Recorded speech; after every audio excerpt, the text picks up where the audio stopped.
अस्सलामु अलैकुम रहमतुल्लाहि व बरकातुहू। हाजी से दुआए मग़फ़िरत करवाइए। अमीरुल मोमिनीन हज़रत सैयदना उमर फारूक रज़ियल्लाहु अन्हु ने फरमाया, हज करने वाला मग़फ़िरत याफ्ता है और हाजी ज़ुल्हिज्जतुल हराम, मुहर्रमुल हराम, सफ़रुल मुज़फ़्फ़र और रबीउल अव्वल के 20 दिनों में जिसके लिए इस्तिग़फ़ार करे इसकी भी मग़फ़िरत हो जाती है।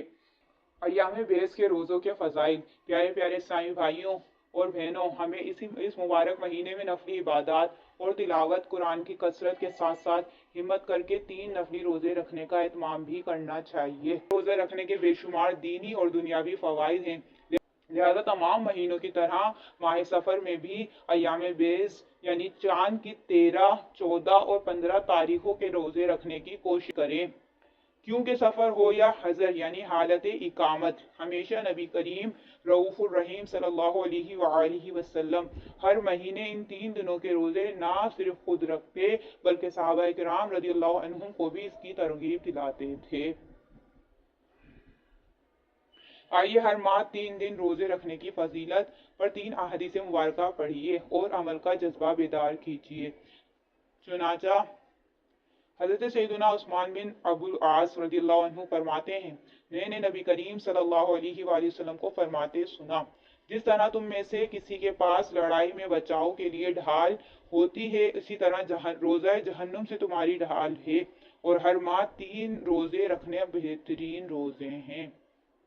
हज़रत सैयदना जरीर रज़ियल्लाहु अन्हु से रिवायत है, नबी पाक सल्लल्लाहु अलैहि वसल्लम ने फरमाया, हर महीने में 3 दिन यानी 13वीं, 14वीं और 15वीं तारीख के रोज़े सारी ज़िंदगी के रोज़ों के बराबर हैं। नबी पाक सल्लल्लाहु अलैहि वसल्लम ने इरशाद फरमाया, रमज़ान के रोज़े हर महीने में 3 दिन के रोज़े सीने की खराबी को दूर करते हैं। सफ़रुल मुज़फ़्फ़र से मुतालिक बेबुनियाद बातें। सफ़रुल मुज़फ़्फ़र जैसे बाबरकत महीने से मुतालिक बहुत सी बुनियादी बातें मशहूर हैं। ज़माना जहालियत में अहले अरब महज अपने बातिल ख़यालात की वजह से उसे मनहूस ख्याल करते थे। जैसा कि अल्लामा बदरुद्दीन आइनी रहमतुल्लाह तआला अलैह वफ़ात 855 हिजरी फरमाते हैं, दौर जहालियत में यानी इस्लाम से पहले माह सफ़र के बारे में लोग इस किस्म के वहमी ख्यालात स्केप्चुअल थॉट भी रखा करते कि इस महीने में मुसीबतें और आफतें बहुत होती हैं। इसी वजह से वो लोग माह सफ़र के आने को मनहूस ओमिन्यूस के ख्याल करते थे।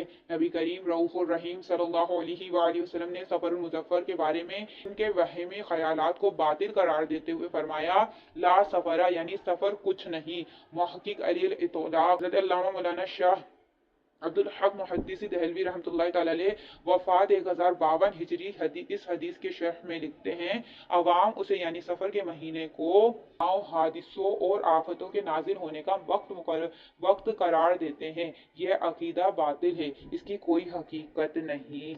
माह सफ़रुल मुज़फ़्फ़र और हमारा मुआशरा। इस तरक्की याफ्ता दौर में भी माह सफ़रुल मुज़फ़्फ़र में नहूसत से मुताल्लिक लोगों के गलत नज़रियात ख़त्म नहीं हुए, बल्कि जैसे ही इस बाबरकत महीने की आमद होती है, नहूसत के वहमी तसव्वुरात के शिकार बाद नादानों की जानिब से इस पाकीज़ा महीने से मुतालिक तरह तरह की गलत फहमियों पर मुश्तमिल पैगामात फैलाए जाते हैं। इसमें मुतालिक तरह तरह की गलत फहमियों पर मुश्तमिल पैगामात फैलाए जाते हैं।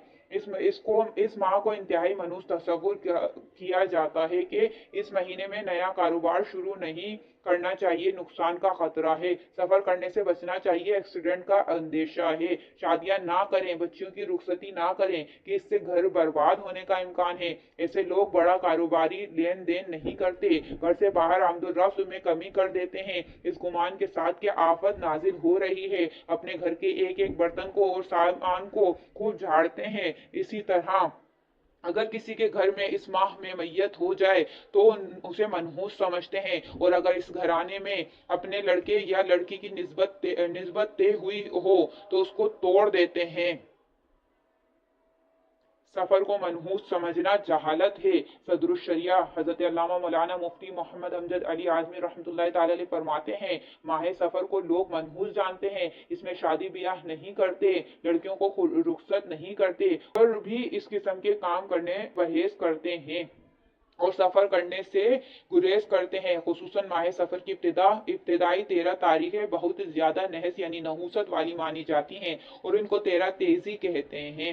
یہ سب جہالت کی باتیں ہیں، یاد رکھیے اس قسم کے نظریات سراسر شریعت کے خلاف ہیں، ہمیں ان سے توبہ کرنی چاہیے۔ اسلام میں ہرگز نہ کوئی مہینہ، نہ دن اور نہ کوئی تاریخ منحوس ہے، بلکہ ہر مہینہ، دن، تاریخ اللہ پاک کے پیدا کیے ہوئے ہیں اور اس میں سے کسی کو نحوست والا نہیں بنایا۔ ہمیں خود بھی ان وہمی خیالات سے بچنا چاہیے اور اگر کسی کو ان باتوں میں مبتلا پائیں تو اس کی اصلاح کے لیے کوشش بھی کرنی چاہیے۔ کریں نہ تم خیالات بد کبھی، کر دیں شعور و فکر کو پاکیزہ عطا یا رب، اللہم آمین۔